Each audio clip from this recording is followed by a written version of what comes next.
Hello everyone, this is Ratnakar Singh. Welcome to Aryan education foundation. आशा करता हूँ आप सभी स्वस्थ होंगे, मस्त होंगे और पढ़ाई में कम्प्लीटली व्यस्त होंगे। मैं रत्नाकर सिंह आप सभी का स्वागत करता हूँ एक बार फिर से आपके अपने YouTube channel Aryan education Foundation में, जहाँ पे हम पिछले वीडियो में डिस्कस कर चुके थे एपी के बारे में, मींस अरिथमेटिक प्रोग्रेशन के बारे में। अरिथमेटिक प्रोग्रेशन में हमने nth टर्म कैसे कैलकुलेट किया था उसको अच्छी तरीके से डिस्कस करने के बाद आज के इस वीडियो में डिस्कस करने वाले हैं सम ऑफ nth टर्म, मतलब सम ऑफ nth टर्म किसका? एपी का, अरिथमेटिक प्रोग्रेशन का। सबसे पहले आपके सामने दिख रहा है फार्मूला, फार्मूले को हम जानेंगे, उसके बाद हम क्वेश्चन को अटेम्प्ट करना स्टार्ट करेंगे। देखिए,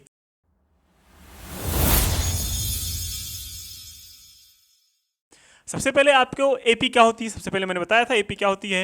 ए इज इक्वल्स टू, पहला टर्म होता है आपका A is equals to, suppose at कोई टर्म, पहला टर्म ए हुआ, दूसरा टर्म क्या हुआ ए प्लस डी, तीसरा टर्म क्या हुआ ए प्लस 2d, ऐसे ऐसे similarly A plus N minus 1 into D last term हो जाता था, है ना। ऐसे a1 हुआ, ये a2 हुआ, ये a3 हुआ, सिमिलरली ये कौन सा टर्म होता था? ये an होता था। अब अगर इसी टर्म को सम कर लिया जाए, इसी टर्म को सम कर लिया जाए, मतलब ऊपर वाले सभी टर्म को ऐड कर लें, तो आपके पास क्या वैल्यू आएगी, क्या रिजल्ट आएगा, वो फार्मूला बताएगा। कौन सा? ये वाला फार्मूला बताएगा। ये वाला फार्मूला कैसे आया है? ये वाला फार्मूला इस फार्मूले को सॉल्व करने के बाद ही आया है।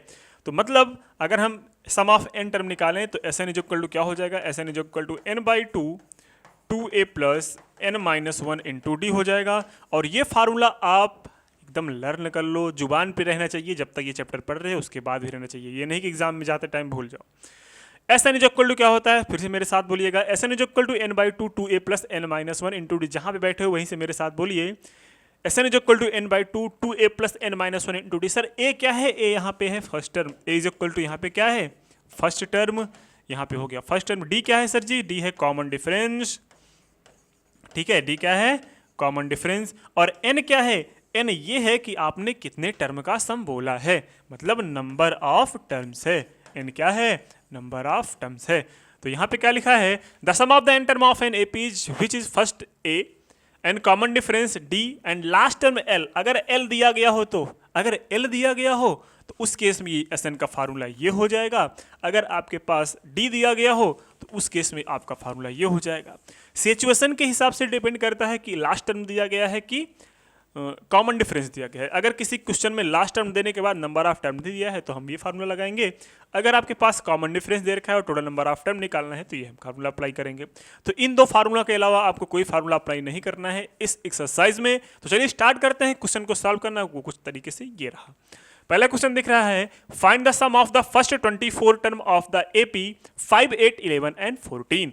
मतलब आपके पास एक एपी है, इसके फर्स्ट 24 टर्म का, मतलब एस एन की जगह क्या लिखना है? एन की जगह यहाँ पे लिखना है 24, मतलब मुझे निकालना है S24। अच्छा, एस एन का फार्मूला मैं फिर से लिख दूं, क्या होता है?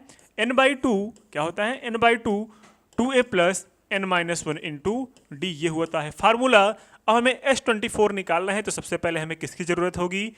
ए की जरूरत होगी, डी की जरूरत होगी, एन की जरूरत होगी। तो एन की वैल्यू उन्होंने दे रखा है 24। सबसे फिर ए की वैल्यू क्या होगी सर जी? यहाँ पे ए की वैल्यू के लिए हम सीरीज में जाएंगे। सीरीज में आपका ए का टर्म 5 दिया है तो ए इज इक्वल टू 5 हो जाएगा।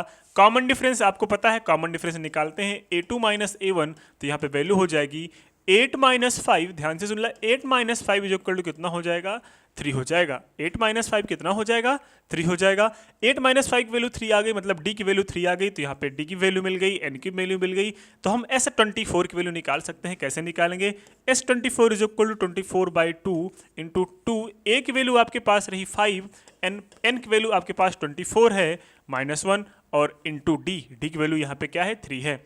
ये रहा आपका रिजल्ट। अब रिजल्ट कैसे आएगा? ध्यान से सुन लो। ये रिजल्ट जो रहा वो इस तरीके से होगा कि हो जाएगा 12 और 2 5 10, और ये कितना हो जाएगा? 23 इंटू 3, और बाहर आंसर आपके सामने रहा। ये 12 और ये हो जाएगा 10 प्लस 9, मतलब 69 हो जाएगा। ये 79 हो जाएगा, और 79 मल्टीप्लाइड बाई 12, ये अगर हम मल्टीप्लाई कर लेंगे तो आपका रिजल्ट आपके सामने है। और वो रिजल्ट होगा क्या? वो रिजल्ट होगा 8 और कैरी आया 10, 84 और 10 कितना हो जाएगा? 94। ये रहा आपका रिजल्ट, ये रहा आपका रिजल्ट। मतलब S24 की जो वैल्यू आई वो कितना आई? 949 8। 948 जो आया वो आपके गिवन एपी के 24th टर्म का सम आया, 24 टर्म का सम आया। तो इस तरीके से क्वेश्चन आपके सॉल्व होंगे। अगर इस एग्जाम्पल से आपको नहीं समझ में आया तो नेक्स्ट एग्जाम्पल लेते हैं। तो नेक्स्ट एग्जाम्पल कुछ इस तरीके से रहा। क्या दिया गया है?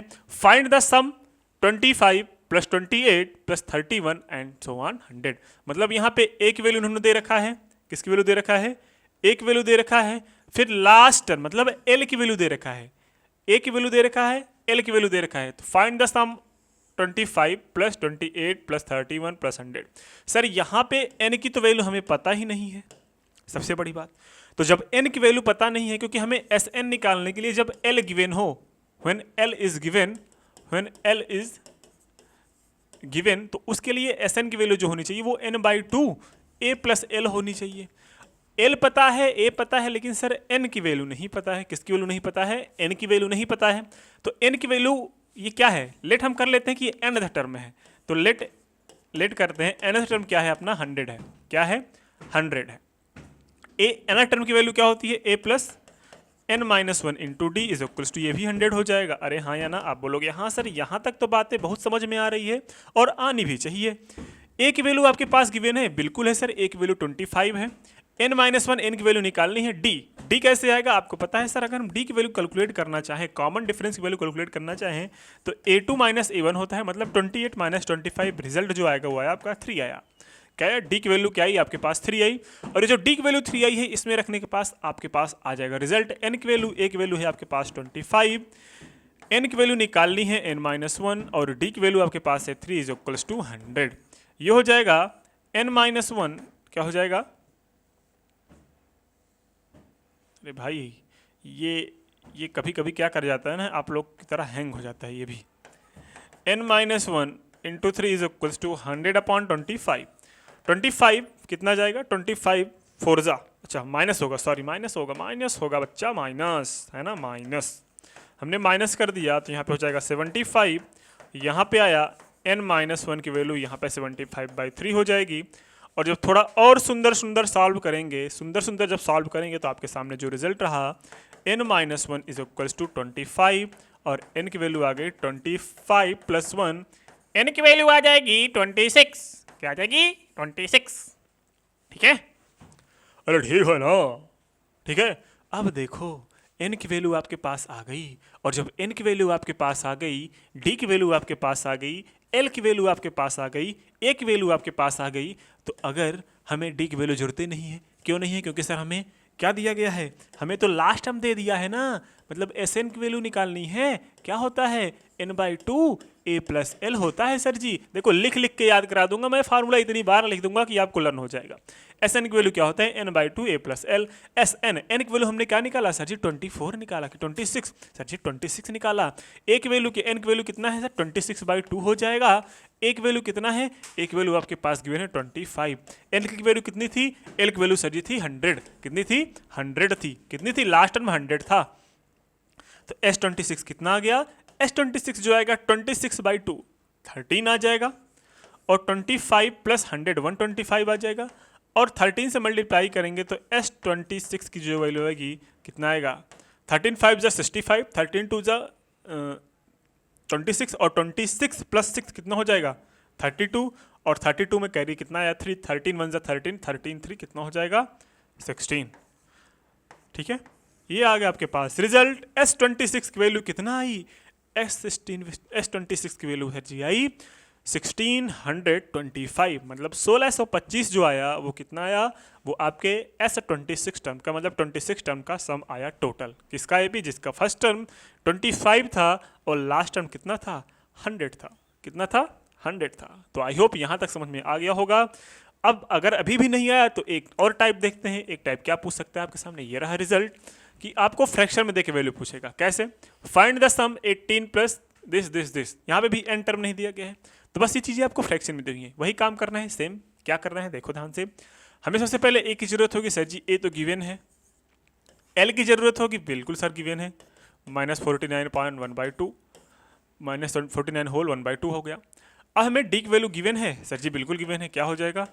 15 1/2 -18 मीन्स 30/2 31/2 माइनस 18 और ये 31 माइनस 36/2 कितना हो जाएगा? ये हो जाएगा -5/2। ये आ गया आपके पास डी की वैल्यू। और हमें एल की वैल्यू गिवन है, बिल्कुल गिवन है। डी की वैल्यू गिवन है पक्का। एन की वैल्यू हमें निकालनी है। एन की वैल्यू कैसे आएगी? एन की वैल्यू आपके पास पता है सर जी, ए एन की जो वैल्यू होती है वो होती है a plus N minus 1 into d. A plus N minus 1 into d. A n की वैल्यू हम क्या निकाल लेते हैं सर? -49 होल 1/2।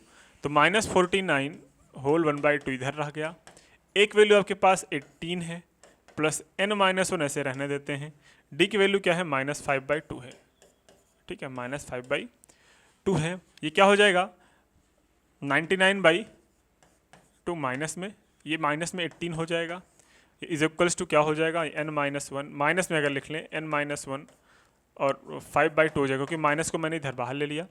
अब माइनस कॉमन लेके हम इसको किसको कर देंगे? प्लस, तो ये भी माइनस कैंसिल हो जाएगा। तो क्या हो जाएगा? 99 प्लस 36/2, ठीक है, और इधर हुआ है n माइनस 1 5/2। इसको सॉल्व करते हैं, आसानी से सॉल्व करेंगे, आसानी से सॉल्व भी हो जाएगा, डरने की बात नहीं है। ठीक है, ये 5 हुआ और ये 13 हुआ बाई 2, और ये इधर जाके डिवाइड हो जाएगा 5/2। 2 से 2 कैंसिल हो जाएगा। ये 5 2 ज़ा 10, 5 7 ज़ा 5 2 ज़ा 10 और 5 7 ज़ा 135, 5 7 ज़ा 35, 27 आ गया। तो 27 इज इक्वल्स टू क्या आ गया? n minus 1।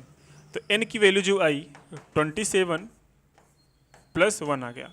तो n की वैल्यू कितना है? 28। कितना है मेरे भाई? 28। n की वैल्यू यहाँ पे आ गई आपके पास 28, और जो n की वैल्यू 28 आ गई है, यहाँ पे हम Sn की वैल्यू रखेंगे। किसकी वैल्यू रखेंगे? Sn की वैल्यू रखेंगे, तो आपके पास रिजल्ट मिल जाएगा। Sn की वैल्यू क्या हो जाएगी? n/2 a plus l। आपको पता है Sn की वैल्यू कितना है सर? 28 है n की वैल्यू। यहाँ पे कितना आ जाएगा? 28/2 हो जाएगा। एक वैल्यू कितनी थी? एक वैल्यू थी आपके पास शायद, कितनी थी देख लेते हैं।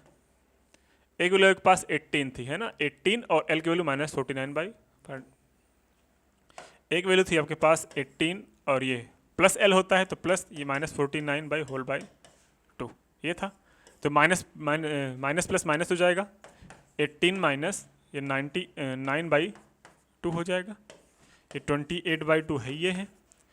ये कितना हो जाएगा? 36 माइनस 99/2 और 28/2 इधर है, ये है ना। इसको सॉल्व करते हैं। सॉल्व कैसे करेंगे सर? S28 इधर लिखेंगे, S28 इधर भी रहा। ये हो जाएगा 14 इंटू 9 में से 3, 9 में से 6 जाएगा तो 3 बचेगा, 9 में से 3 जाएगा तो 6 बचेगा, माइनस में वैल्यू आएगी, अपॉन में 2, कितना होगा?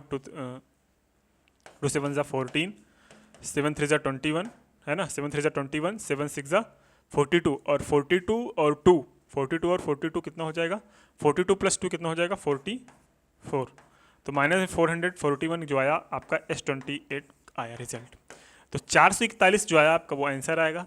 अगर किसी को कोई डाउट हो तो वीडियो को फिर से रिकॉल करके देख सकता है, अदरवाइज कोई भी डाउट होना नहीं चाहिए। ये रहा आपका सम ऑफ एन टर्म। आपके सामने मैं कुछ क्वेश्चन दे रहा हूँ, इसको आप क्या करिए, ये आपके वर्ड प्रॉब्लम है। अब ये कुछ अलग टाइप है, इसको मैं नेक्स्ट वीडियो में कराऊंगा।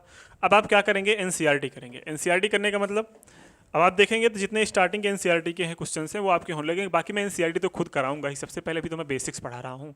दोनों कराने के बाद जब मैं एनसीईआरटी कराऊंगा तो एनसीईआरटी का क्वेश्चन टू क्वेश्चन कराऊंगा। लेकिन हाँ, जितना हो सके उतना आप करिए। मैंने 3 टाइप से क्वेश्चन बता दिए, जब एल गिवन हो, जब एन नहीं दिया गया हो उस केस में, जब दोनों दिए गए हों, एल और ए दिए गए हों, है ना, और तीनों दिया गया हो, ए एल और डी दोनों दिया गया हो, तीनों दिया गया हो, तो उस केस में हमने सारे क्वेश्चंस को अटेम्प्ट कर लिया है। 3 केसेस को हमने कंफर्म कर लिया कि सर हमें यहाँ से तो आ गया क्वेश्चन। अब जो नेक्स्ट केसेस हैं वो आपके वर्ड प्रॉब्लम है, वो कुछ नहीं है, बस आसान क्वेश्चन है, घबराने की ज़रूरत नहीं है। ये भी बहुत बेसिक तरीके से हो जाएंगे, तो अब इसमें हमें टेंशन लेने की ज़रूरत नहीं है। तो आई होप वीडियो अच्छी लगी होगी आपको। मिलते हैं नेक्स्ट वीडियो में नए टाइप ऑफ क्वेश्चन के साथ। तब तक के लिए शुभ रात्रि, जय हिंद, बाय बाय।